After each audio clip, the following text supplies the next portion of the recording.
We will now begin the panel discussion for the day. We have 6 expert speakers with us who will first present their remarks, post which the stage for the panel discussion will begin.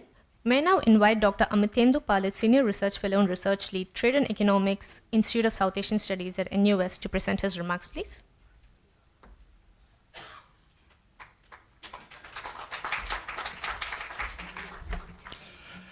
Thank you so much, Sevea, and thank you, Alfred, thank you, Iqbal, thank you, colleagues, for this opportunity. And I must make a confession at the outset. I'm not going to speak about trade for a change, which I leave to my more enlightened and wiser friends and colleagues, Steve and Manu, to handle as the tide flows. But what I would do is that coming to the theme of the discussion that we are having today, which is fostering growth, investment and trade amid global uncertainty and for the two largest economies of Asia, China and India. I thought it will be nice to check out today in the context of a potential reset that these two countries are experiencing in their political relationships. Two issues which might bring them together into the space for greater purposeful collaboration and in the larger context of their being able to make contribution to the global economic rule setting in this regard. So I'm going to focus upon two of these areas. The first is a potential role which both of them might play in digital currency collaboration. And the second is in the area of decarbonization. Now let me start with the caveat that there is a lot of growth that we have seen in the building of digital currencies across the world. About digital currencies, there's obviously a lot of deep knowledge, but also superficial knowledge. Digital currencies often mean different things to different people. Most would tend to think that these are loose, unregulated cryptocurrencies. But there's a very exhaustive literature on digital currencies, both across the economics field as well as financial field, as well as regulatory legal fields.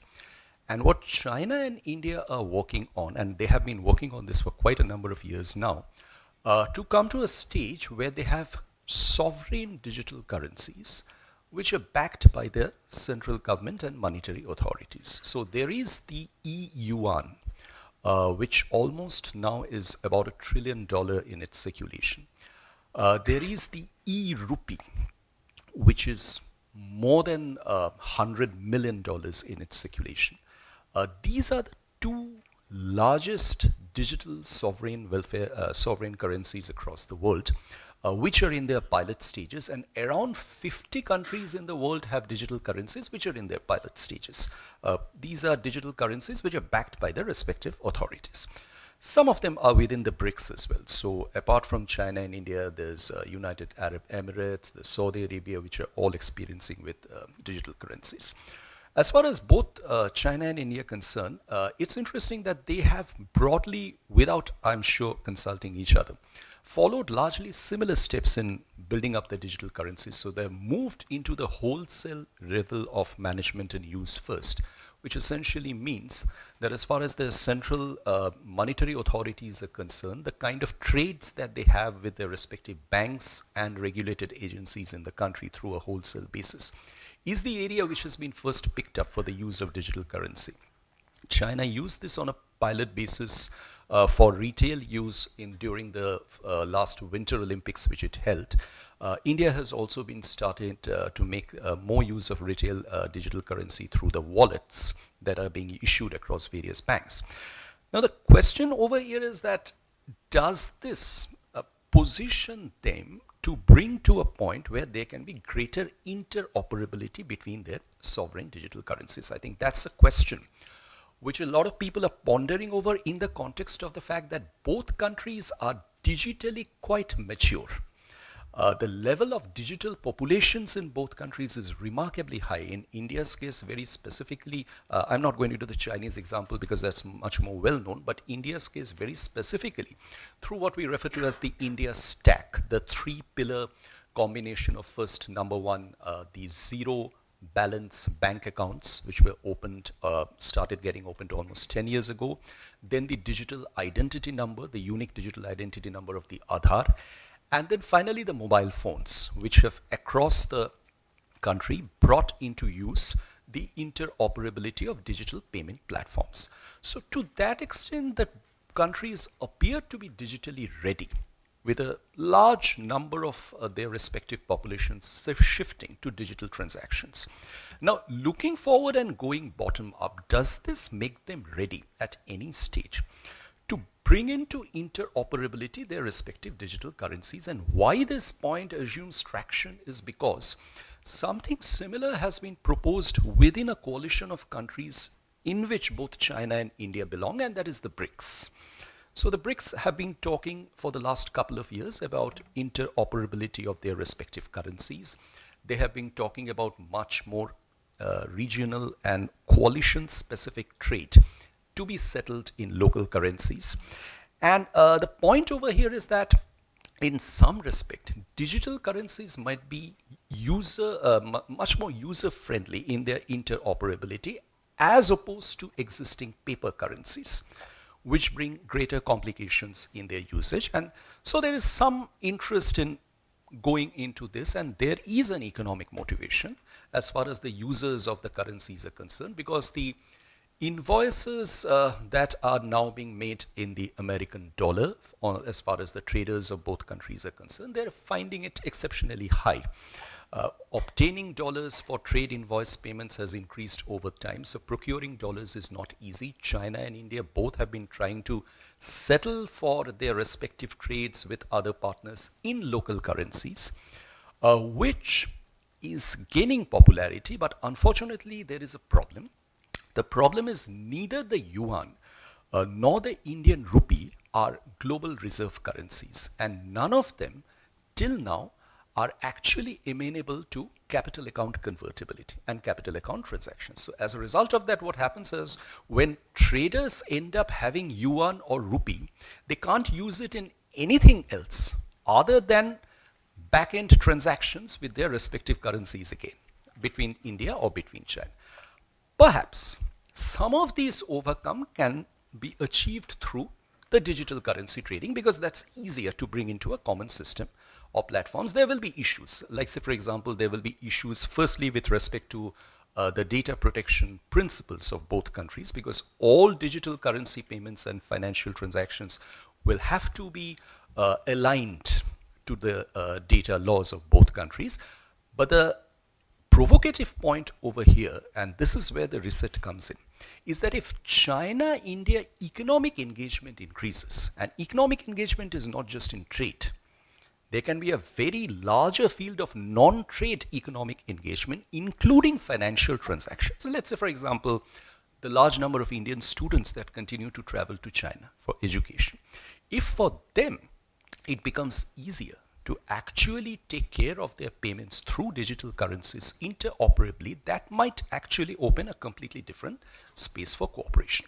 Now, over here, the challenge that has come up is that elsewhere in the world, there's a completely different set of movement. The United States is an outlier as far as the digital currencies are concerned. They are not getting into digital currencies backed by the Fed. Instead, the US has proposed the Genius Act.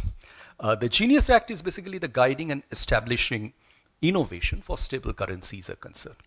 So the US is issuing stable coins, which are the more quote-unquote stable ones among the cryptocurrencies, to be backed by the American dollar or American debt.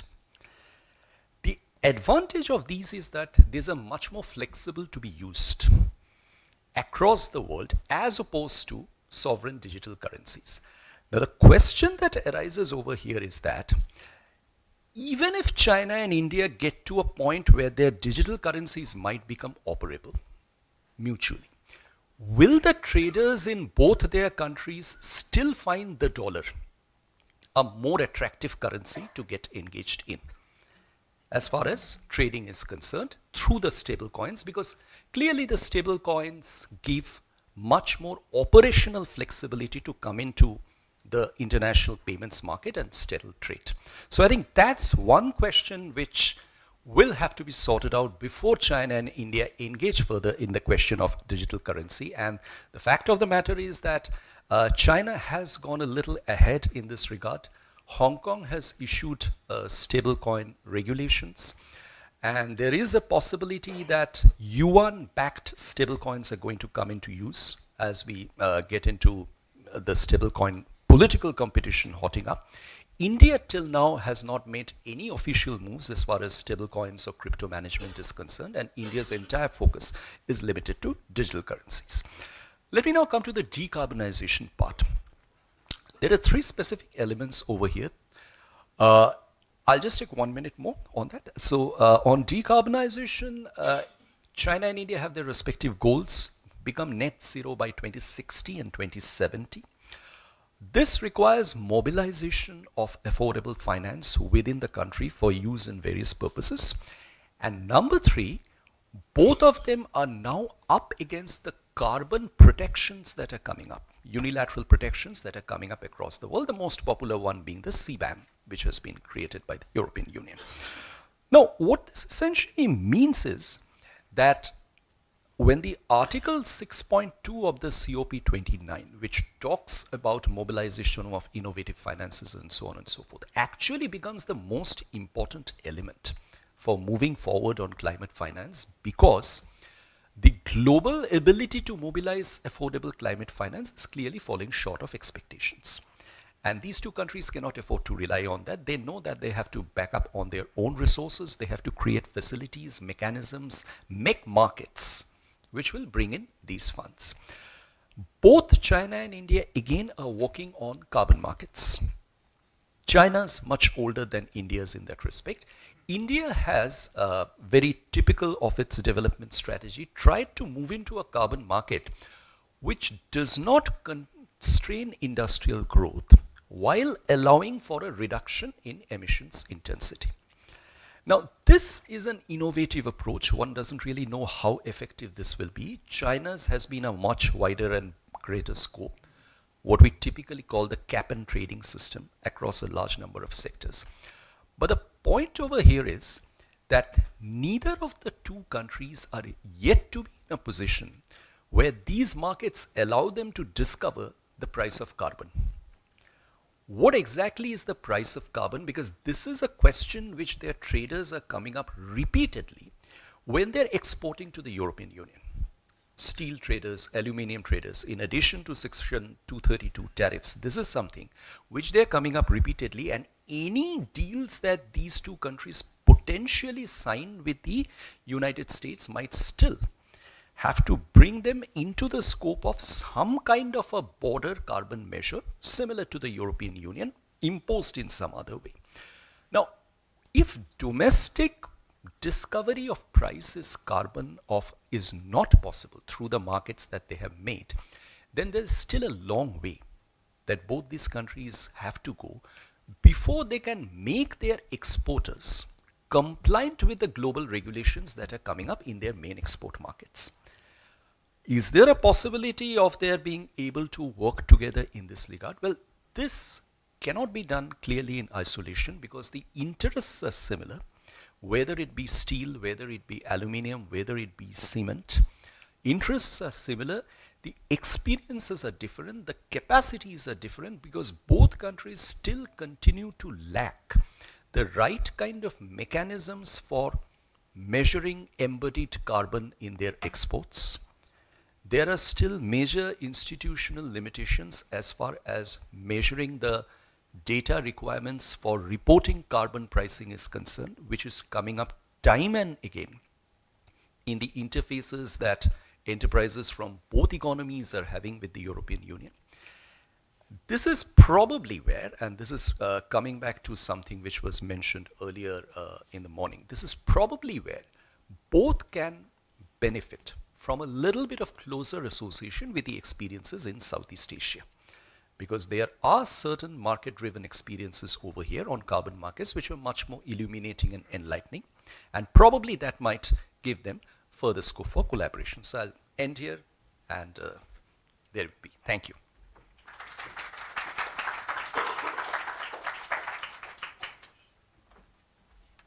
Thank you, Dr. Palit.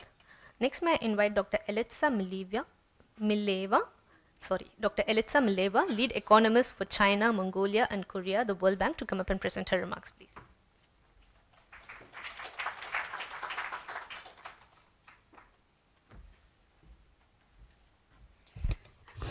Good morning, everyone. Thank you so much for giving me the opportunity to present today.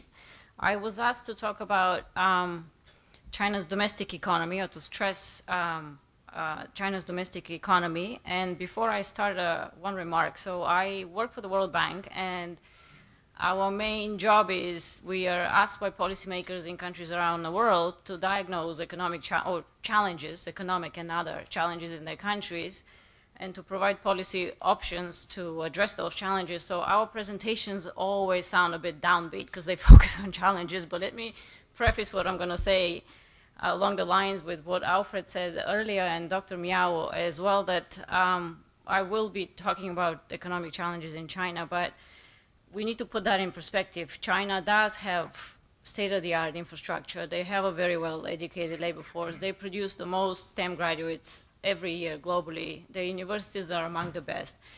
Their innovation economy is very dynamic. So the fundamentals of China's economy are quite strong. And given the challenges I will talk about, it still manages to register 5% GDP growth every year. So it's not as bad as it's going to sound on the next 3 slides that I will show. So the first one. For many years, we've spoken about economic rebalancing in China, and Dr. Miao mentioned some of that, maybe even Alfred earlier, that China was growing very rapidly for 40 years, and it relied both on capital accumulation, human capital accumulation, and very strong productivity growth. However, since the global financial crisis around 2000, the fiscal stimulus introduced in response to that crisis, we have seen that the returns on investment have declined significantly in China, which for an economist, it means that now China needs to rebalance, because investing in infrastructure, especially 2 sectors, infrastructure and the property market, is now bringing lower growth returns compared to the past. Then less resources should be put to use there. So, but what have we seen in recent years? Before the pandemic, China was seeing graduate rebalancing away from investment towards consumption. So consumption, private household consumption, was contributing more to growth than investment. And in fact, the growth rate was higher than GDP growth, indicating some rebalancing of resources going towards consumption. However, since the pandemic, things have changed. Rebalancing has stalled, except one. Within investment itself, we have seen a very sharp, and now in its 4th year, adjustment in investment in the property market. So there are resources being reallocated away from property investment that was bringing lower returns to growth into our other sectors. And those sectors have been actually manufacturing since 2021. Partly that is driven by very rapid growth in demand for clean technologies and other products that China is very good at making. But part of it has been also driven by policy support. And so here, that part presents risks. Just like in the past, when a lot of resources were going into infrastructure investment and the property sector, over time, returns declined and additional investment was seen as inefficient. There is now risk that if too many resources go into these priority manufacturing sectors, that maybe in the future that will create inefficiencies. And in some sectors, we're already seeing signs of that, and this is the deflation that Dr. Miao was speaking about earlier. There is severe price competition in certain sectors because there is too much capacity to produce products in some of those sectors. So how about consumption? Actually, let's go back. So you can see that the contribution of consumption, again, consumption is growing, and the rate of growth is not that low, but is not sufficient to compensate for the slowdown that we have seen in investment. And it's not sufficient to trigger a reallocation of resources away from these underperforming sectors. What is driving this relatively slower growth in household consumption in China. One factor that is often talked about is the property sector. So there is a negative wealth effect because property prices have been falling for 4 years in a row.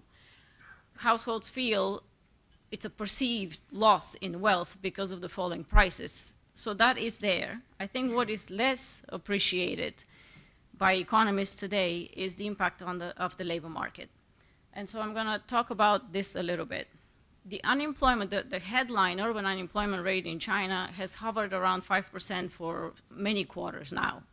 So that seems like it's not a big challenge, but under the surface, there are actually quite diverging trends across the labor market. So I'll start with one. This chart shows the growth rate of GDP, the red line, the growth rate of employment in cities, which is the blue line, and then employment in rural areas. And what we've seen in the past 5 years compared to the 5 years before the pandemic is that GDP growth is not generating as many jobs as it used to.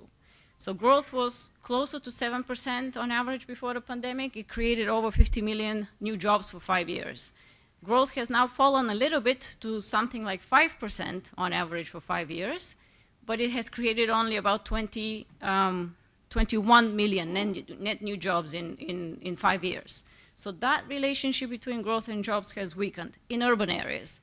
That you can see that in rural areas, employment continues to contract, which is normal because China continues to urbanize, even if it's at a slower pace. But it's contracting at a much smaller pace than in the past. And now to dig a little bit deeper in the labor market, by sector. So what we've seen since the pandemic is, of course, the property market downturn since 2021. On the bottom line here on the left chart, you see employment in construction. So the dotted lines show the pre-pandemic trend, but only 5 years before the pandemic. So that accounts for the fact that in China, the labor force is shrinking. So these gaps that are shown here account already for that. So in construction, there are fewer jobs because the property market sector is undergoing a quite sharp adjustment. In industry, just like I mentioned, manufacturing investment has remained quite resilient. In industry, actually, job creation is above the pre-pandemic trend, partly because of this robust demand for some of the products that China is making, and partly because there is government support, including to stabilize employment in priority sectors and by large enterprises and SOEs since the pandemic.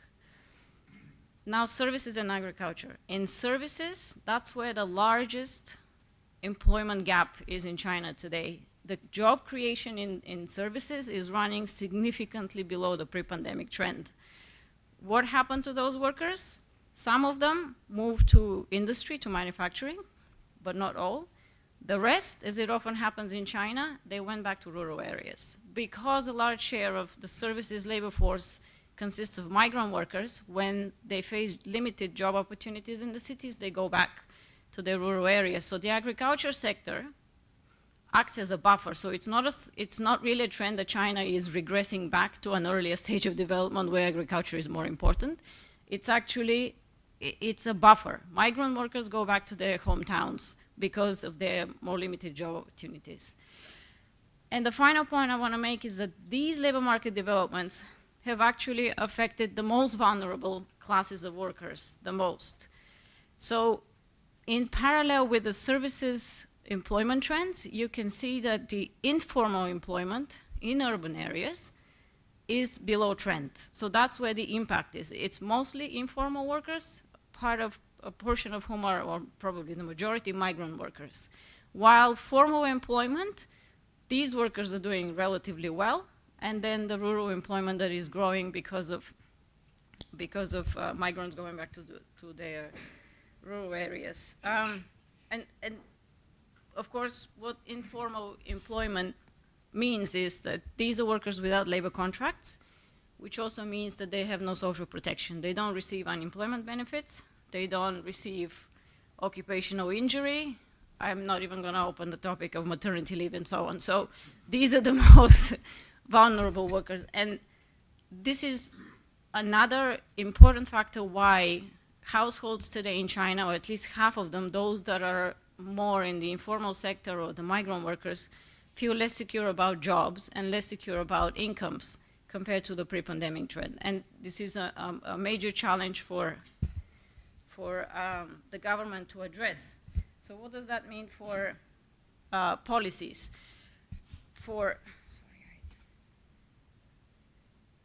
Just a second. Apologize for this.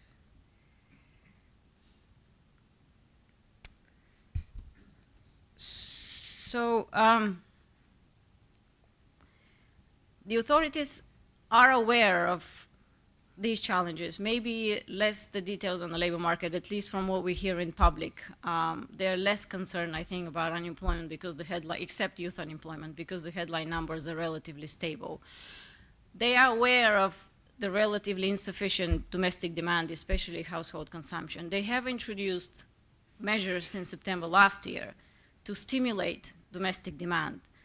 However, the measures are focusing on a narrow, they're targeting a narrow range of support. So for households, consumer subsidies were introduced for households to purchase durable goods. Now these are targeted at certain consumption goods, and households have no choice in the way they spend the subsidies. And in the end, the money ends up supporting manufacturing production again.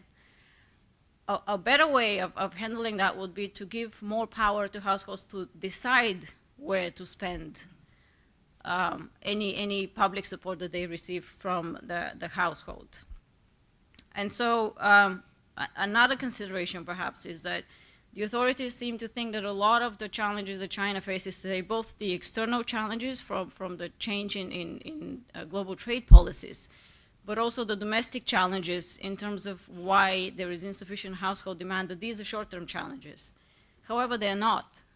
Both the global trade shifts are of a long-term nature today, I think we can all agree. And the domestic challenges with consumption, yes, there are the cyclical issues with the labor market, there is the challenge stemming from the property market, but the challenge of limitations to the social safety net in China are structural, and that has been a long running challenge in China.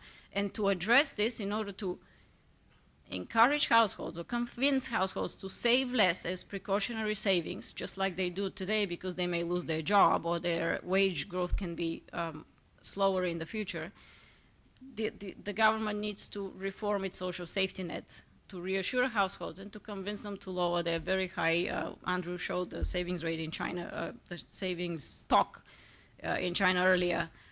Households save more than 30% of their disposable income in China. This is among the highest household savings rate in the world. So China needs to convince its citizens to save less and to spend more.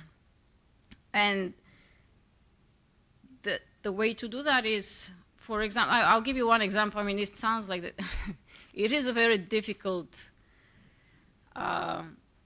fiscal reform that China needs to introduce, but just one example. The social pension scheme. So in China, the formal workers have one social safety net, including pension, healthcare, unemployment benefits, and so on, and those compare relatively well to upper middle income countries elsewhere. However, the social pension, the social safety net, the one that is subsidized by the government and is given to lower income households, is extremely inadequate. The pension, the basic pension benefit, the monthly basic pension benefit of the social pension scheme, this is the one that is received by former rural migrant workers and rural residents, is 143 yuan per month. You can do the math. I live in Beijing. I think I almost spend that every day on lunch, one lunch.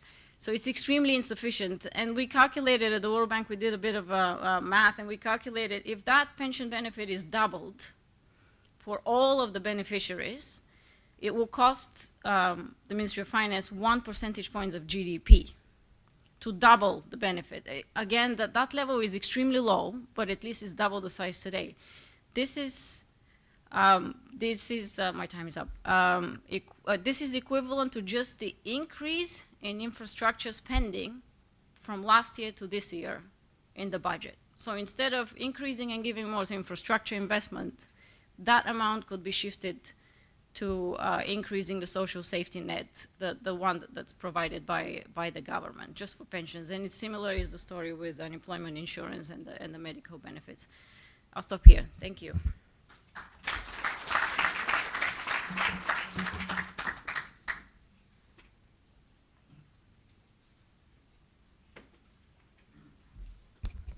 Thank you, Dr. Mileva. A gentle reminder to kindly switch your mobile phones and electronic devices to silent mode, please. May I now invite Mr. Stephen Olson, Senior Visiting Fellow, ISEAS-Yusof Ishak Institute, and Non-Resident Fellow, Yeutter Institute of International Trade and Finance, University of Nebraska, United States, to come up to present his remarks, please.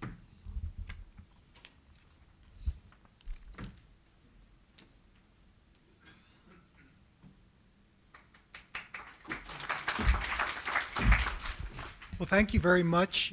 Good morning, everyone. It's a real pleasure for me to be here, and a very big thank you to our hosts for their kind invitation. What I'd like to do, if I may, is share with you my thoughts on the prospects for India and China to successfully foster closer economic, trade, and geopolitical relationships in the context of a chaotic trade environment and an intensifying geopolitical struggle between the United States and China. I'm going to walk you through some reasons why we might feel optimism for the prospects of a closer relationship, and some reasons why I think we might feel pessimistic about those prospects. Now, a bit of a spoiler alert. My conclusion is that the reasons for pessimism are probably more formidable, more compelling than the reasons for optimism, but I'll certainly look forward to hearing your thoughts on that during our discussion phase.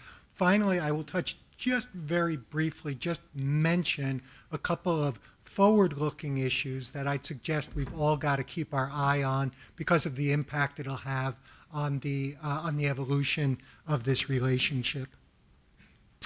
So let's start with reasons for optimism, and I will start with the most blindingly obvious reason, and that is a gentleman by the name of Donald J. Trump. If Donald Trump's highest ambition in life was to push India and China into each other's arms, he could not be doing a better job than what he's currently doing. In the context of a broader trade war, China and India are receiving some of the roughest treatment, and his rhetoric and his insensitivities, particularly vis-a-vis India, has really been surprising. So it's only natural that under these conditions, China and India would have a tendency to look more closely at each other. Now, from a more substantive point of view, I'd have to point out also that these two countries share a very strong desire for a less Western trade system, but for different reasons. China would like to see the trade system and trade rules be more accommodating of the unique developmental needs of developing countries, particularly around issues of food security. And as most people in this room will understand, a lot of the reasons why India has run into headaches and roadblocks and difficulties in the WTO are over these types of development issues, and in particular around food security issues. China, for its part, would like to see a set of global trade rules, a global trade system that is more willing to acknowledge the legitimacy of state-directed models of capitalism, models of state-directed capitalism that China has so successfully employed, and particularly as it involves the role of the government in the economy. And again, in China's case, if you reflect on a lot of the trade disputes, a lot of the trade difficulties China has gotten into in the WTO, they revolve around the role that China's government plays in the economy. Now, beyond the trade system, both India and China also share a desire to institutionalize non-Western governance structures. Now, most of the structures that we had today, the starting point was in the aftermath of the Second World War, and these institutions, certainly the Bretton Woods institutions, and a lot of the institutions that followed in subsequent decades, were unambiguously created in the philosophical model of the United States. Now, India and China are both arguing, look, it is no longer 1950. It is no longer 1960. We need to update our global governance structures to reflect the new realities. These old institutions are out of date in the way that they run. Now, I've lost track of how many times I've either heard or read President Xi Jinping make a comment to the effect, we are seeing changes not seen in 100 years. He clearly believes that the tide of history is turning, and turning away from the West, turning away from Western philosophies, Western governance models, more towards Eastern models. And both India and China share a very strong desire to see a greater institutionalization of non-Western governance structures. So those are some formidable reasons why we might be optimistic about the prospects for these two countries to draw closer together. Now let me talk a little bit about perhaps some more pessimistic reasons. And the first point I would make here is, look, let's face it, a shared aversion to a U.S.-led order can only get you so far. It can only get you so far, in particular, if there are some strong underlying antipathies. And I'd caution you, as we see things evolve, to always make a distinction in your mind between what's symbolic and what's for show and what's for real. What's for real? I was, to be honest, I was a little bit surprised by the reaction to the SCO meeting in China. Symmetry is just symmetry. Okay, I get it. Narendra Modi, Vladimir Putin, and Xi Jinping held hands and smiled at each other. I get it. Congratulations. Big deal. What changed? In a move the dial meaningful way, what changed? Not a whole heck of a lot. Symmetry is just symmetry. So keep your eye on the distinction between that. The other point from a more substantive basis is, let's face reality. From a trade and economic point of view, the interests of these two countries are often at loggerheads. Okay? And simply put, China wants to keep what India wants to take. Okay? A big part of China's remarkable economic development has been to become the world's foremost manufacturing power. India would like to take a bigger piece of that pizza pie, in particular as it results to the higher value-added, higher technologically advanced manufacturing. So whereas Narendra Modi is undoubtedly thrilled by the moves that Apple is making to move more production out of China and into India, Xi Jinping is in equal measure upset about that and will do everything in his power to staunch that flow. So a fundamental point which they're on loggerheads. The other point that I would make is that with the U.S. market no longer acting, because of the high trade barriers, as a pressure release valve for excess Chinese capacity, a lot of China's excess capacity is going to slosh around other markets, in particular Southeast Asia, but also in India. This is going to result in anti-dumping duties as Indian manufacturers come under more and more pressure there, a spiral of retaliation, counter-retaliation, because China will not be pleased about that. We've also got a yawning trade imbalance that India would like to see addressed, that China has shown no indication that it's interested in addressing. And I would point to the RCEP as a bit of a cautionary tale here. When India had an opportunity, even just in the context of an agreement with 16 other countries, to enter into a free trade arrangement with China, it backed away. I think that's a real cautionary tale. The other point I'll make is there's a real competition for leadership of the Global South. I'm not sure exactly what the Global South is. I see a lot of dichotomies of viewpoints within it, but both countries view themselves as civilizational powers that are entitled to be king of that particular mountain. Only one of them can be. And the final point I'll make here is there's no need to elaborate on it, but there are glaring geopolitical flashpoints between these countries fighting a war in the last half of the last century and having some deadly border incursions and some kinetic military activities between the countries more recently than that. These reasons for pessimism are formidable. I'm going to end here just by briefly mentioning a couple of things that I suggest we keep our eyes on. I hate to quote Donald Rumsfeld, the U.S. Defense Secretary during the United States war in Iraq, but Rumsfeld famously or infamously talked about known knowns, known unknowns, and unknown unknowns. The global trade system is collapsing. There's a ton of unknown unknowns there. We don't know exactly how it's going to play out, but India and China have both benefited from this system. How is that system's collapse going to affect their relations? Stay tuned.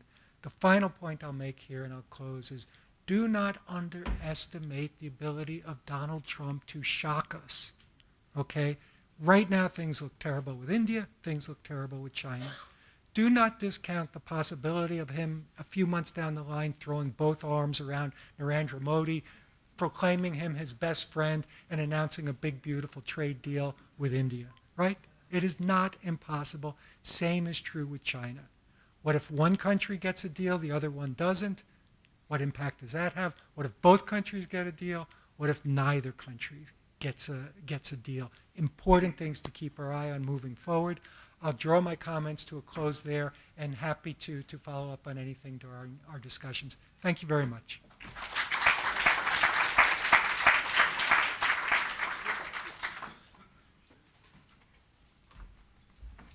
Thank you, Mr. Olson. May I now invite Mr. Manu Bhaskaran, Founding Partner and Chief Executive Officer, Centennial Asia Advisors Singapore, to come up and present his remarks, please.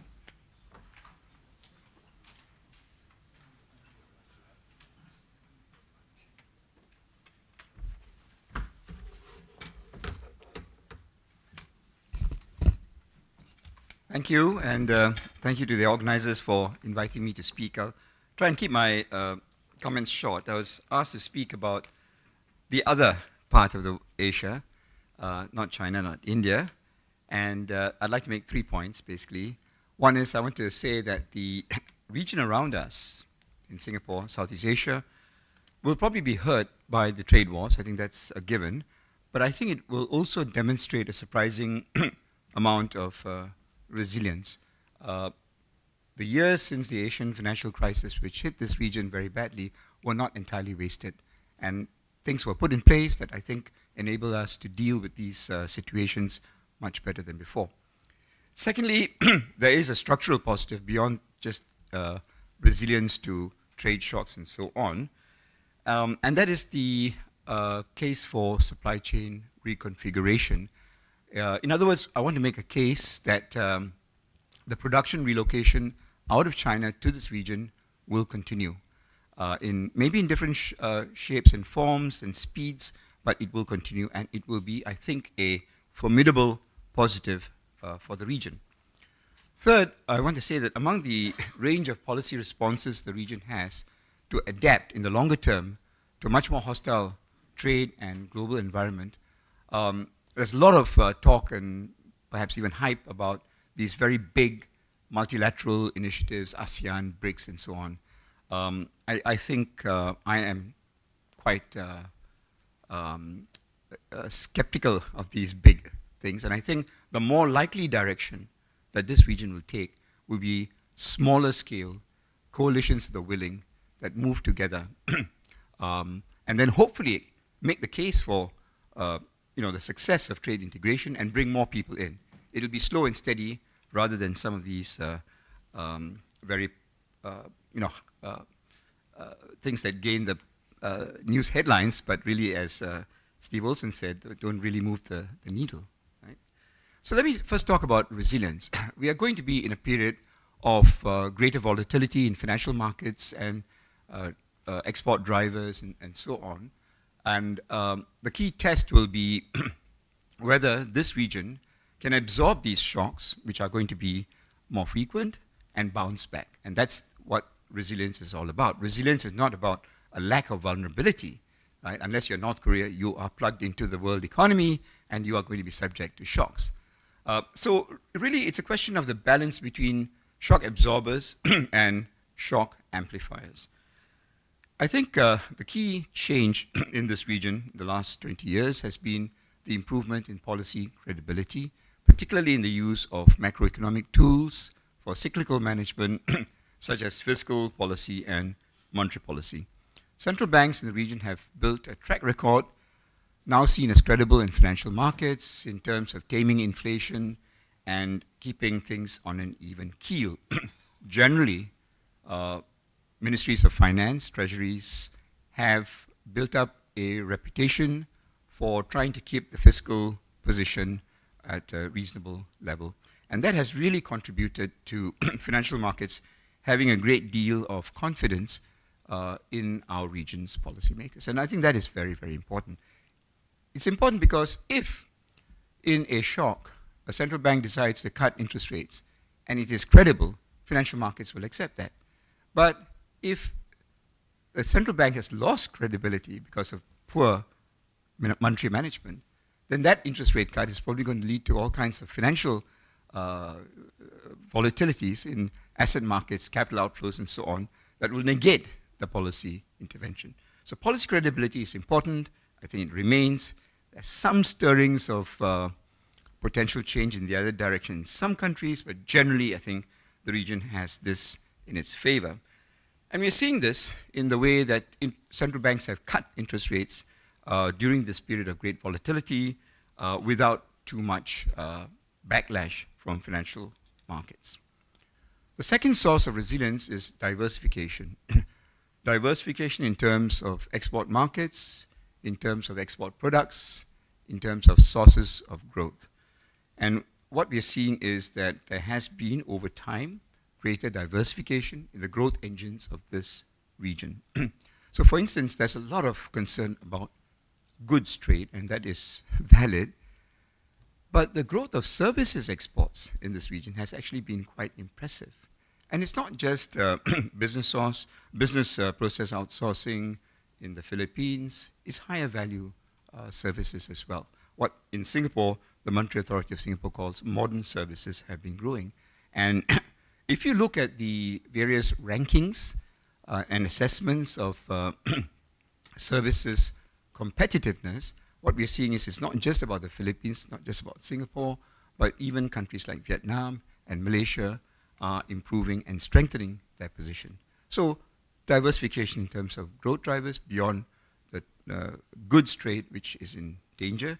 So far, services trade is not in danger. We're also seeing some diversification in terms of export markets and products. The third source of resilience is strong balance sheets. I mean, the problem in the Asian financial crisis was you had these currency mismatches, duration mismatches in the corporate sector, which amplified the initial shock from the currency depreciation.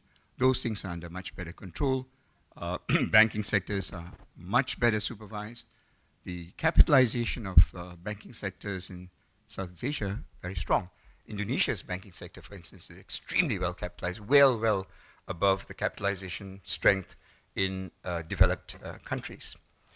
And this resilience can be measured quantitatively, and if you do it, as we have done, what you see is that across the region, there's a considerable improvement in overall economic resilience since the end of the Asian financial crisis. Vietnam is slightly behind, but catching up as well. So, what could go wrong? I think there is a scope for policy and political events that could throw the region off track, and I don't need to go further than refer you to recent events in Thailand and in Indonesia. Let me go on to my second point, which is to make the case for continued supply chain reconfiguration. There is some concern that in the end, the tariff differential between China and Southeast Asia may not be so wide as to justify production being relocated from China to Southeast Asia. I think there is obviously some merit to that. We don't know where the tariffs will end, but we do know some things for sure.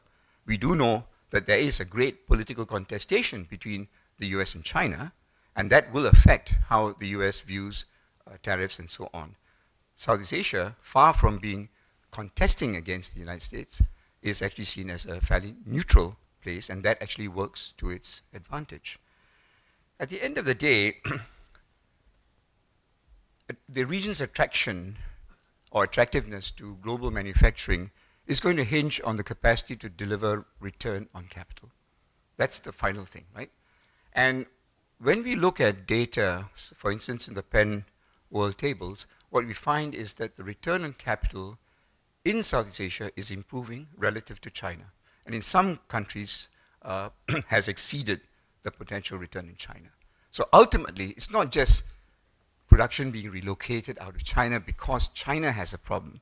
It's because stuff in this part of the world has now improved. The fundamentals have improved. Why have they improved?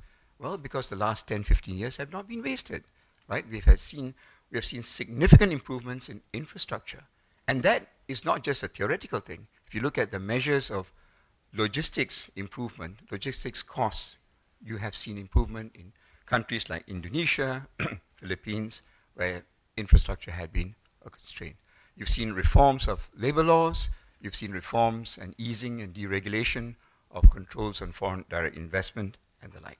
So there is a case, I think, for Southeast Asia to benefit from supply chain reconfiguration. And if you look at the data on foreign direct investment, I think Andrew Tilton showed some of the charts, but if you dig deeper into the numbers and you look at share of global foreign investment going into greenfield investment, that means new factories, not just M&A and so on, there ASEAN is now continuously exceeding China in terms of the share of world foreign investment.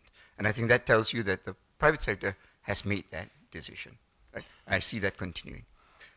The third set of things I want to talk about is how do we adapt to this much more troubled world, right? And I indicated initially that at the outset that I'm not expecting very much from ASEAN or BRICS. ASEAN-wide integration is not going to happen in any meaningful way. We've had all kinds of very nice-sounding initiatives, the ASEAN Free Trade Agreement, the ASEAN Economic Community, and if you ask companies on the ground, what difference has this made to you in terms of ease of doing business? I think the answer is a very, very despondent one, not much, right? And there's a good reason for this. There is no strong leadership within ASEAN that can overcome divergent interests, right? And you need that in any organization like ASEAN. Secondly, these fundamental interests are actually diverging further. The northern part of ASEAN is drawn increasingly by the gravitational pull of China's incredible economic miracle. And their interests are diverging from the interests of the southern part of ASEAN, which is less integrated into China, and therefore have different interests. So the interests are diverging fundamentally, and that makes it difficult to forge a consensus. And as you know, ASEAN can only operate on the basis of consensus of everyone. So if you look at the metrics of regional integration, intra-ASEAN trade, and so on, there's not been much movement despite all these various initiatives. Similarly for BRICS, I think other speakers before me have made the point. Symmetry is symmetry. I don't think we should expect too much from BRICS either. So basically, I think what is going to happen? I think we're going to see what we are beginning to see already. For instance, Singapore and Malaysia cooperating in the Johor-Singapore Special Economic Zone. I think that is going to be very successful. There are going to be incredible synergies because the complementariness is quite compelling. And if that is the case, then I think the Riau Islands province of Indonesia could probably join as well, and you would get an expansion of that effort. Similarly, we just had an effort by Singapore, Vietnam, and Malaysia to cooperate in renewable energy. And again, I think that's going to be successful, and if successful, it will draw in more people. So there will be slow, steady, unilateral initiatives to keep the momentum of trade opening, of economic integration going. But there is not going to be some dramatic top-down thing that will benefit. Let me conclude by drawing some conclusions. What does this mean for China and India? For China, I think Southeast Asia has to be taken seriously. And there's this big issue of Chinese overcapacity and the surges of Chinese exports to the region. The region is basically friendly to China, but if your main textile producer goes bust, you're going to act. There is going to be a backlash. And I think that needs to be taken more into consideration by China in future. For India, Southeast Asia is civilizationally, culturally very close to India, but it's remarkable how little India has taken advantage of that cultural proximity. And perhaps over time, whether it is RCEP or some other kind of collaboration, India might need to think that can it really continue to underplay this region of 660 million people with a GDP that's heading towards 4 trillion in the next couple of years. Thank you.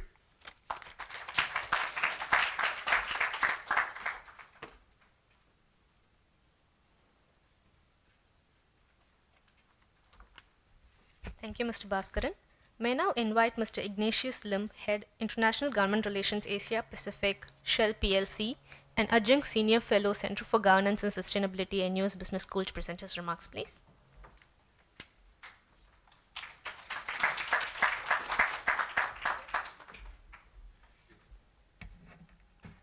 Thanks for the organizer for inviting me to speak purely from a corporate perspective, I guess. From an MNC perspective, how we see what is unfolding in front of us. So there are three things I was asked to talk about, but I'll keep it short, in interest of time.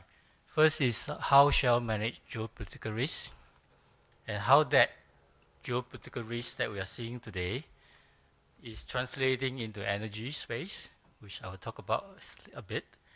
And thirdly would be how China and India can collaborate in the energy space. So let me start with the first one on geopolitical risk. I think there's one thing that we have to recognize, that we cannot control the risk. It's impossible. So what we do is we do window cleaning.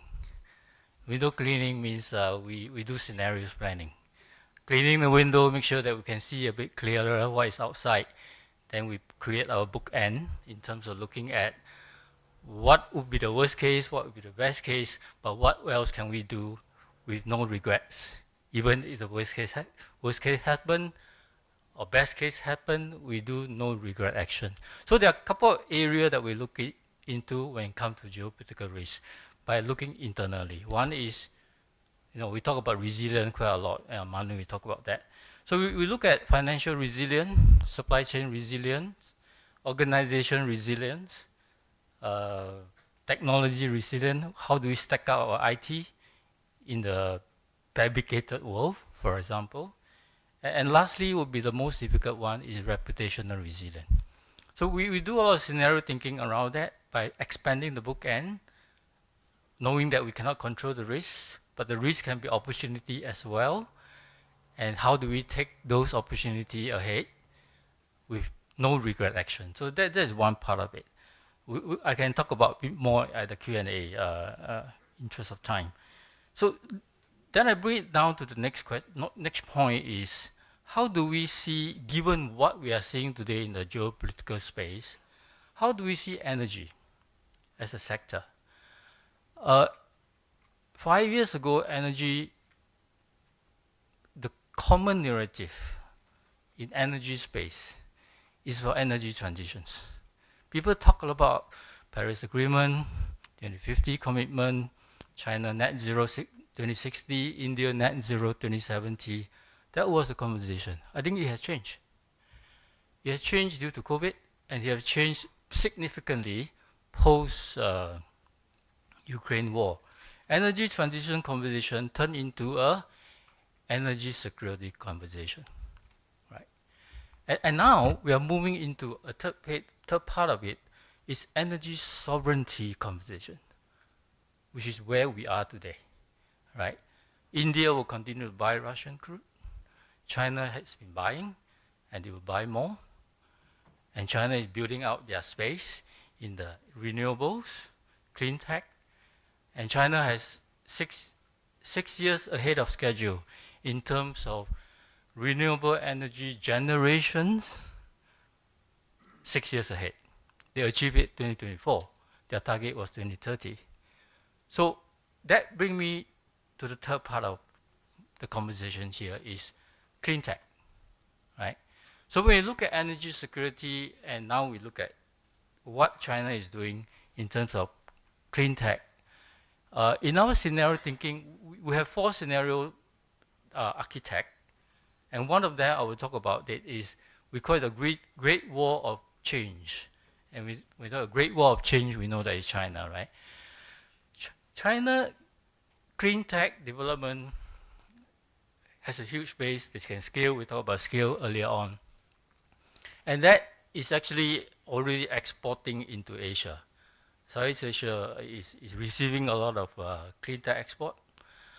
At the moment, the pattern of China clean tech export into Asia is towards the path of least resistant, I will call it. Countries that don't have it will certainly welcome it, right? The case of Malaysia, Indonesia, they will welcome it. I think the next phase, which I will talk about India, clean tech collaboration with China is certainly possible. Just give you a sense of the numbers. China today generates 5 times the amount of electricity than India. It's 10,000 terawatt to that extent. India is about 2,000 terawatt, about that extent. If India were to industrialize to become the next big manufacturing hub, they need to have electricity. And where do they get those electricities? In our scenario thinking, there's one thing we think must happen, in fact, for the world to achieve Paris Agreement 2050 target, is the world has to go through a deep electrification process in order to achieve the target. And where do we get those electricities? Fossil fuel at some point will peak. Oil will peak probably this decade. Gas will probably in the 40s. Nuclear may come in, hydrogen may come in. But renewable is going to be a big one. And solar and wind, these are the 2, particularly solar, is going to come from China. And in that sense, you look at collaboration between China and India in the clean tech space, there is certainly room to work together because China has the biggest export capacity in terms of clean tech, and India needs it. And we can debate about that, how this thing will unfold, but from a big picture, the way we look at the scenario perspective, the 2 potentially can have collaboration opportunities. I think I can take more questions around this later. I think I'll stop here in interest of time. Thank you.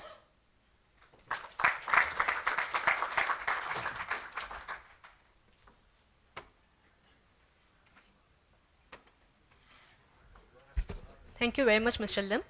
The discussions will now begin.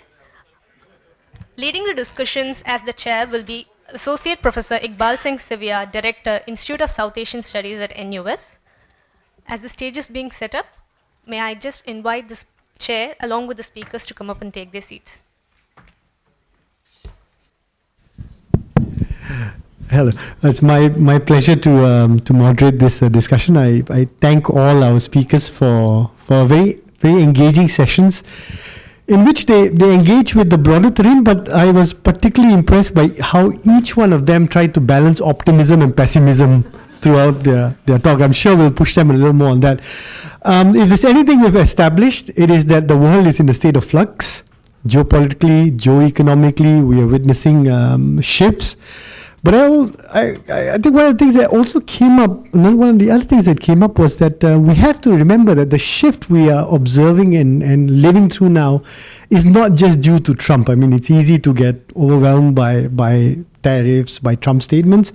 But as Elitza reminded us, there was a thing called a pandemic before that made all of us aware of the term supply chains.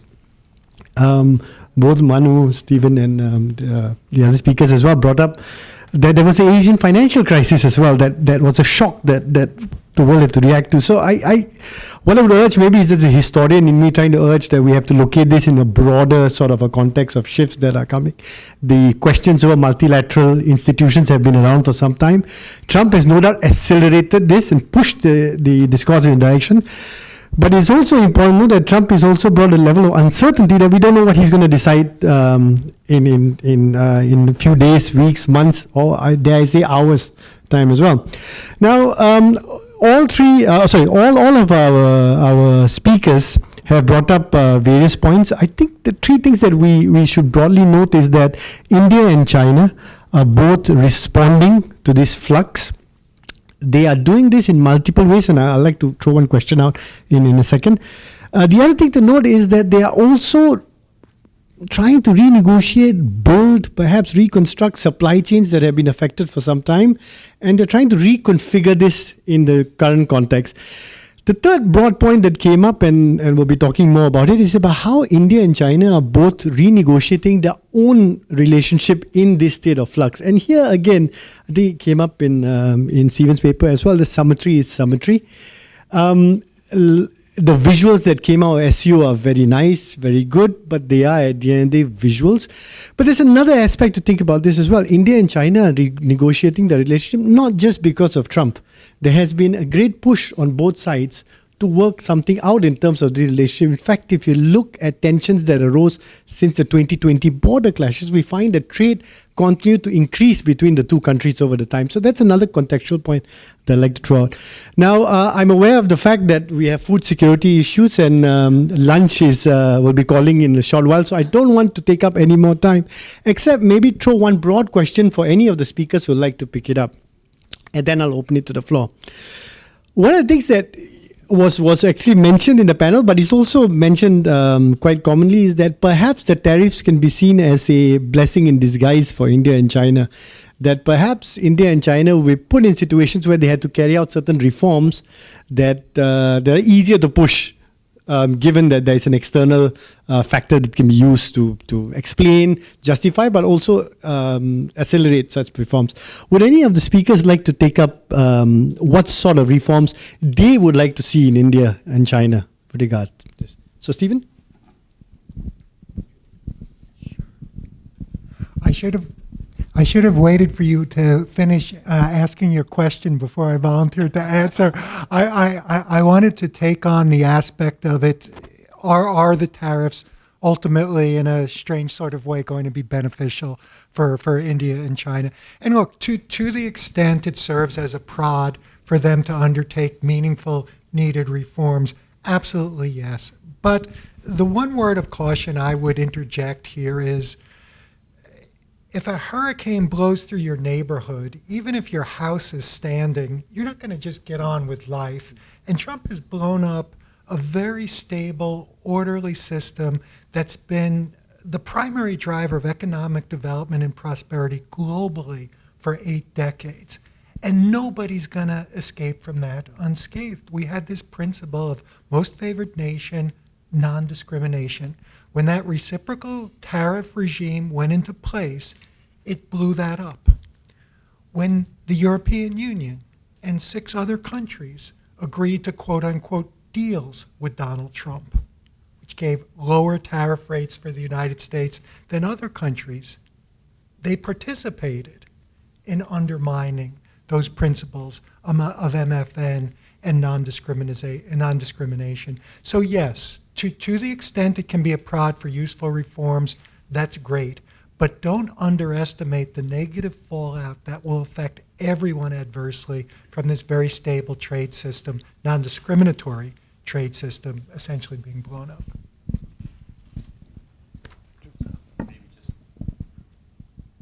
Just to add to that, I was surprised last year that some of our clients in mainland China actually saw an upside to the potential tariffs if in fact Trump were elected and put tariffs in place, which of course happened, in that it might cause the central government to adopt a more favorable regulatory posture towards private sector companies, which also indeed seems to have happened. So it wasn't something that I thought was obvious a year ago, but nonetheless does seem to have played out to a large extent according to their expectations. But more broadly, I think there has been a hope by many economists and policymakers, not just outside China, but in China, that there would be more of an effort to stimulate domestic demand, whether you want to call it dual circulation or whatever buzzword you prefer, that more emphasis on domestic consumption demand would actually help alleviate some of the trade tensions with the rest of the world. So in that sense, you asked what policy we'd like to see. I mean, that would be one that I think would be fairly widely shared, and potentially, at least, an outcome of more pressure on the external environment. Thus far, though, China's actually managed to continue exporting at a very strong level, and it may be other economies in the region that are going to face more headwinds from the export side. Amitendu? Thanks, Iqbal. And let me come to this from the India perspective.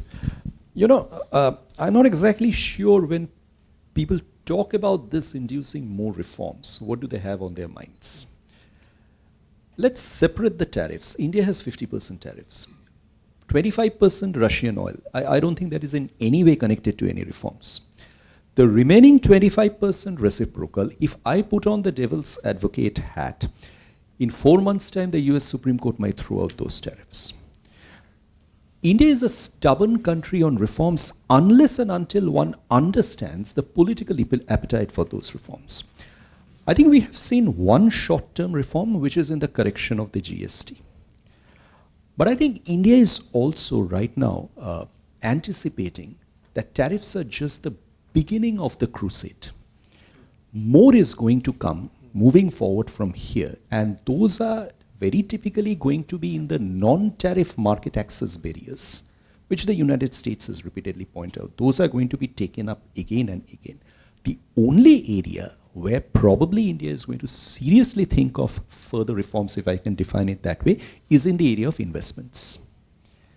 And I think that's where certain areas of investment, where there are still certain policies which might be inimical to investment interests of certain countries, might have to be revisited. And that's probably a thinking which has been put in the pipeline, especially with Chinese investments.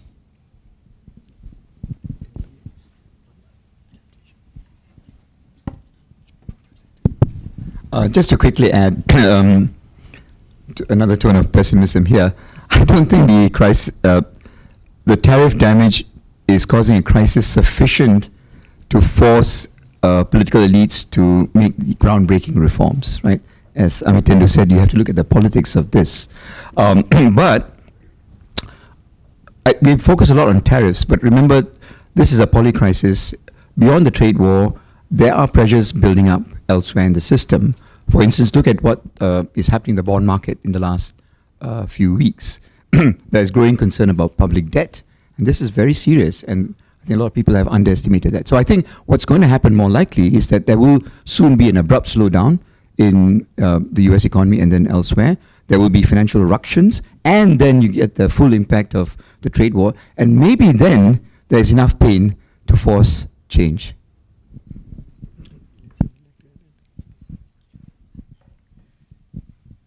So I broadly agree with what was said. Perhaps to add one more dimension to that, of course, the first best solution to global trade is a multilateral trading system.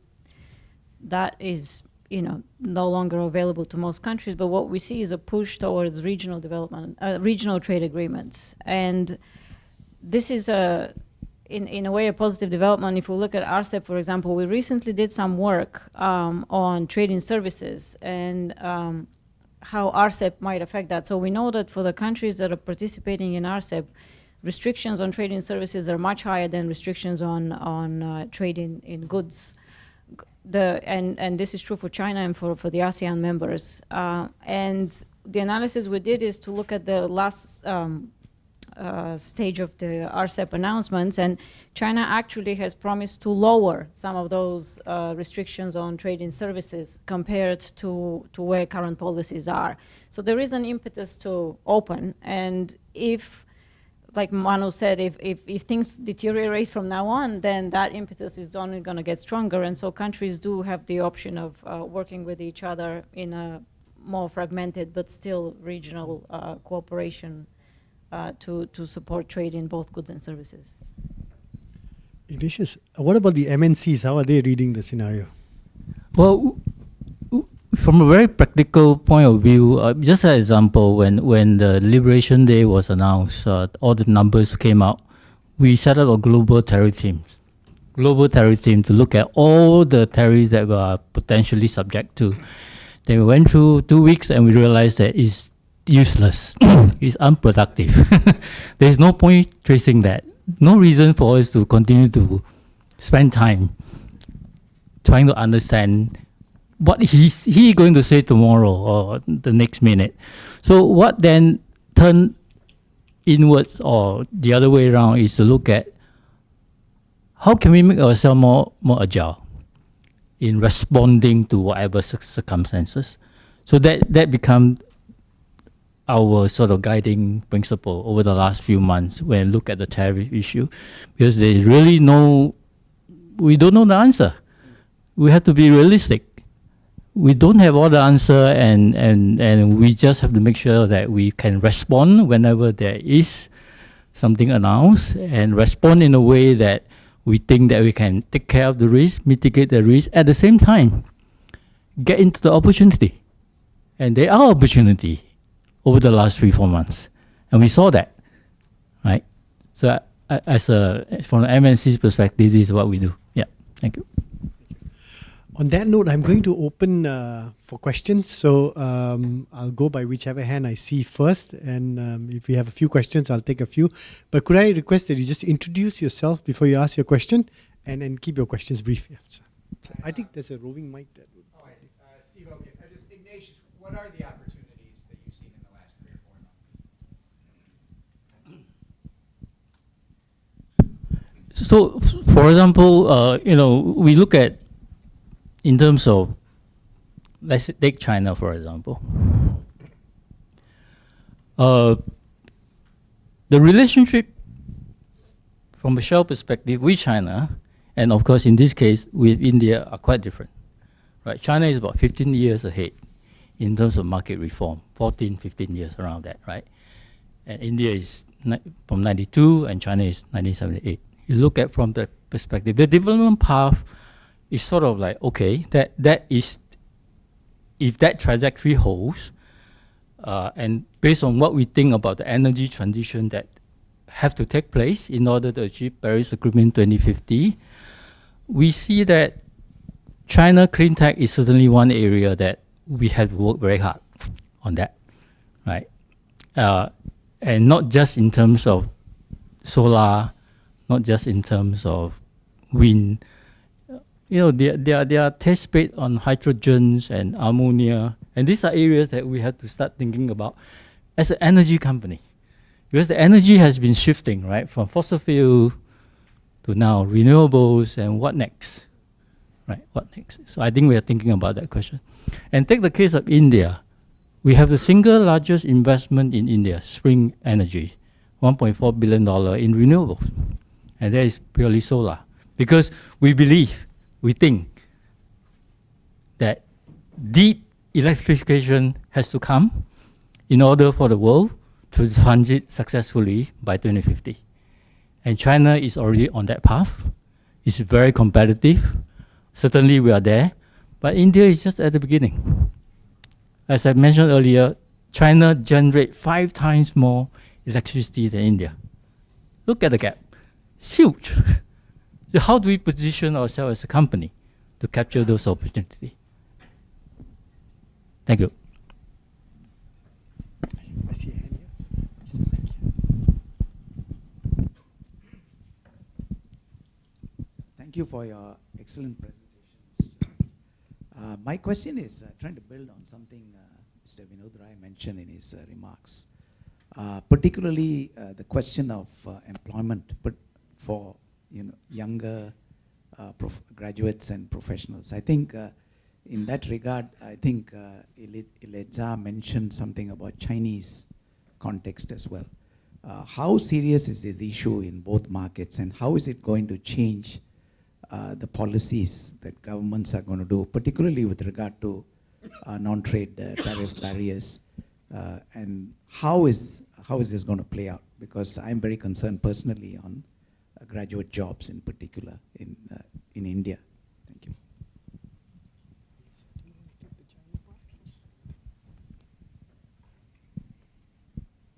Okay, so maybe I'll answer for China, where the issue is probably less trade related than it is in India. So youth unemployment is above 16% in China, even after they revised the methodology with which they count. And it's a big concern for policymakers.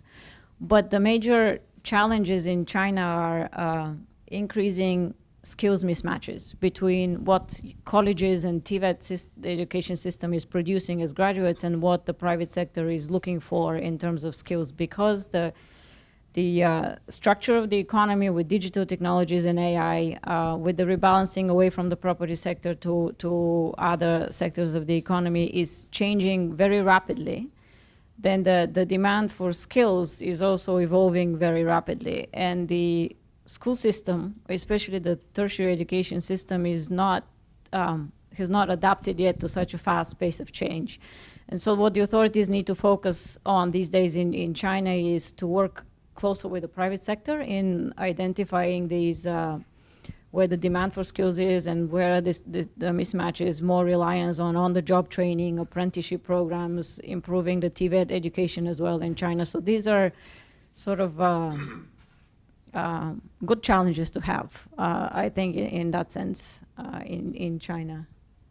That's a short answer. I guess if I just add a little bit about India as well. India is an extremely young country, but it's also going to continue to be a young country for the next few decades. And the other issue for India is that the manufacturing is shifting. Now the focus is on advanced manufacturing. So Amitendu, do you want to come in on that? I'll just add on to that, Iqbal. Specifically with tariffs, the industries that have been affected are garments, gems and jewelry, leather, some bit of the refined petroleum products. Now these are sectors where the degree of skills is not especially high, as you can understand. These are more of a medium to lower end skill intensive industries. So there is a displacement that has happened, which might get corrected over the medium term. But the graduate underemployment issue is more a structural issue with the economy. The biggest problem over there is going to come if there is a problem with respect to India's services sector, which are heavily engaged in trade with the United States.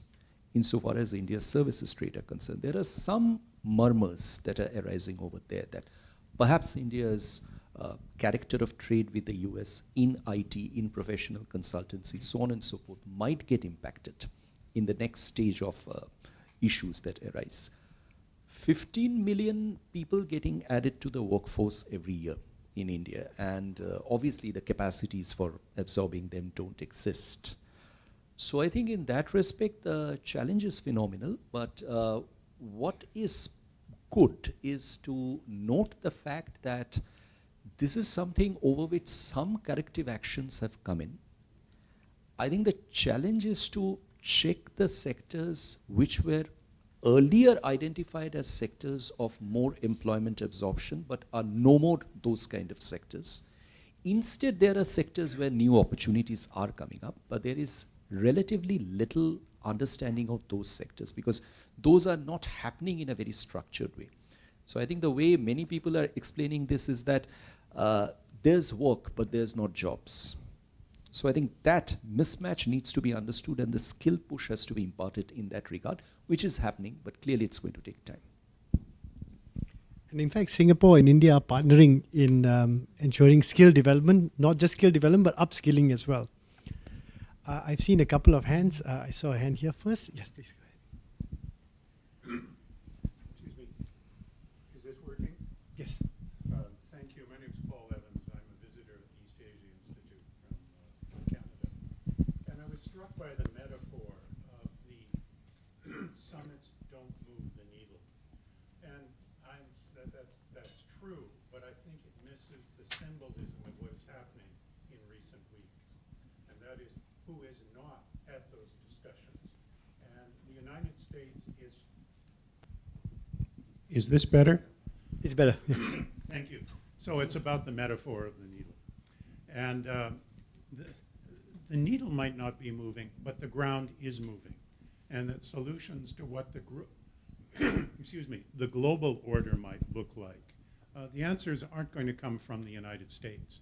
The system that it has supported is collapsing.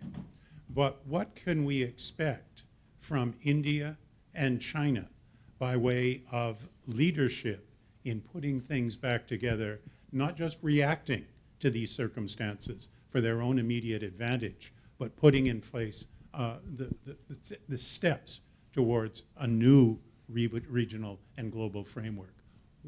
Can these two cooperate in some serious ways? I'll take another question as well. Then we have more time for engagement. Yeah, I saw a hand there. Yeah. Ivan. Oh, thank you. Thank you very much for a wonderful presentation, series of presentations. As you know, Europe, the EU and India are working on an FTA, which probably will come about in the coming months. So what effect do you think would this have on trade and investment interaction between China and India, especially when it comes to Chinese investment to India? My question is to everybody, but particularly to Dr. Palit. Thank you. Stephen, do you want to go first? Thanks very much for the question. I think following up on my comment, symmetry is just symmetry. And I take your point. I take your point. I don't think the symbolism is entirely irrelevant. And I think, yes, the ground is, in fact, moving underneath our feet. But again, from a very sort of hard-headed, pragmatic way. So has India said, you know what, we're going to think about dropping out of the Quad because we really want to build a greater degree of trust with China? Has China said, we're introducing a whole host of reforms and trade liberalization because we understand that our trade surplus with you is unsustainable. So this is what we're going to do to show good faith, to really kind of put some meat on the bone. And unless or until we see that happening, I will remain a bit skeptical.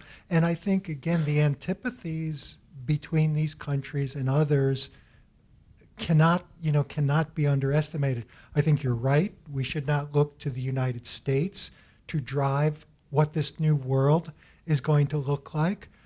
I'm not sure necessarily we should look at India and China. I wonder more about the EUs, the Australias, the Canadas of the world and see what type of a role they might play. But again, as Secretary Rumsfeld said, a lot of unknowns here. Thank you. Amitendu, you were invoked in that question. Can I just add a little bit to Ivan's question? I think this may be something that the audience might be interested in. One of the key issue, apart from the geopolitical issues between India and China, is the issue of the trade imbalance. One way to overcome that is to attract Chinese investments into India, but there are certain restrictions that Chinese companies have had to go through. So if you just could add that dimension when you answer. Thank you. Thank you. Thank you, Iqbal. Thank you, Ivan, for that question. Yes, as you said, the EU FTA with India is at a fairly advanced stage, and there's a great expectation that by the end of the year, or even before, it will be wrapped up. In fact, as we are discussing this right now, the latest round of negotiations are going on in Delhi between EU and India. It's interesting that a lot of Indian exports that go to the United States are actually those which go to European Union as well. Presumably in terms of garments, certain degree of machinery, leather, gems and jewelry. So if Indian exporters are looking to diversify, European Union is a perfect option. So is the United Kingdom and certain countries in the Middle East. But the funny part is that India's main exports, which are the blockbuster exports, they don't go to China. Indian exports to China, insofar as the ones that go to the West are concerned, have never really found a foothold or toehold in China. Neither leather garments, neither machinery and so on and so forth. So I don't think that the EU FTA will make a direct impact on India's export prospects to China, if at all that is being explored, but except one product, which is pharmaceuticals. Because on pharmaceuticals, India has always had this issue with China that there are quantitative restrictions which are impacting the market access prospects of its exports, number one.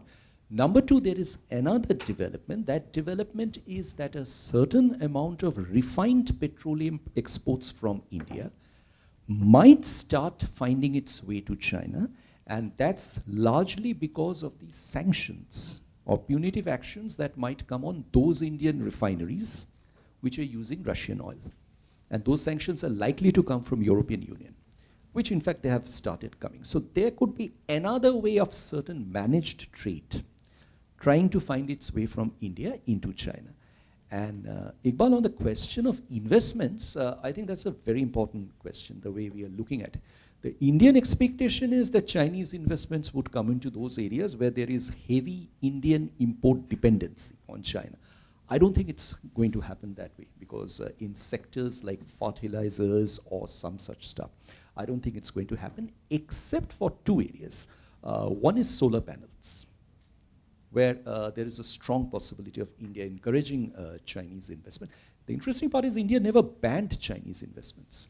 There's this press note number 3 of 2020 which said that, opportunistic takeovers by countries with whom India has land borders will not be encouraged, and all investment proposals from those countries will have to go through the government route, no more automatic. The other area where there is a serious possibility of India bringing in Chinese investments, at least by way of encouraging, is electric vehicles. Because Indian electric vehicles policy was largely tweaked on the expectations of Tesla coming in, which is no longer a possibility. So I think the next best rational option is to look for more Chinese investments in that area. Thank you. Can I actually circle back to the earlier question about shift in the ground and the sort of geo-economic impact of what we're witnessing now, and invite my other panelists as well. Manu, do you want to go first? Andrew, would you like to? Of course, yes, certainly. Just very quickly to follow up on Amitendu's point on investment by China. Let's look at the case study of Chinese investment in Indonesia, which initially was seen as very, very successful. The nickel industry was transformed. But increasingly, the numbers and the qualitative changes are beginning to show another picture. So that it's not so positive. For instance, remittances from Indonesia, a poor country, to China, a relatively richer country, have ballooned. So what is the net benefit for Indonesia, the environmental damage, and some other dimensions of deals that one does not mention in polite society have happened as well. So if China is going to use investment as a way of overcoming the backlash against its export surges, it may need to review the way it looks at its investment model. Just very quickly on the point Paul Evans made, I think we are in this, what we I think is called the Kindleberger trap, right? Where the US as a hegemon no longer wants to do it or is not able to do it, but no other power has the interest or the ability to change it. So what we are looking for is what was mentioned earlier in adults in the room.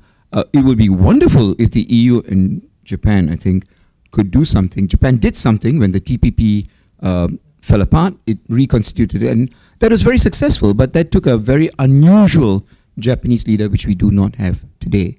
The EU is unfortunately distracted by other issues. So I think there's a lack of adults in the room. Yeah. Andrew? Yeah, please, Ignatius. Maybe just to respond to Professor Paul Evans' comment about how India and China can work together. I'm not a geopolitical expert, but from casual observation globally, you see that the coalition or alliance of for good usually struggle to sustain, right? World Health Organization, United Nations, WTO, Paris Agreement. You can see that these are alliance for good, but they always struggle, right? But alliance for something of a common threat, they tend to stick together because interests are aligned, right? So perhaps China and India need to find a common threat in order to work together effectively. It's just that is my casual observation. I'm not sure that answers the question. Yeah, I think Srini, did you? Sorry. Any more hands? Any more questions? Well, I think one of the things about geopolitical scenario is that it's important to also note that as India and China are renegotiating that situation, the Indians are not looking to break from the US as well, and I think that's an important point of contextualization here. That relationship the Indians have invested heavily in for decades, and that will, with Trump you can never tell what's going to happen, but what you can see is that India is not looking to break from that relationship, and India doesn't invest in alliances. It's very comfortable with having relationships with different states in different ways on different terrains. So last chance for a question. I know everybody's waiting for lunch. I don't see any hands at the moment, and I know we've gone over. Is there one? Okay. Yes. Just one question. I think that the key word I've learned today is symmetry. So what 2 or 3 things would you have to see to say, wow, this isn't symbolism. Things with China and India are going in a very positive direction.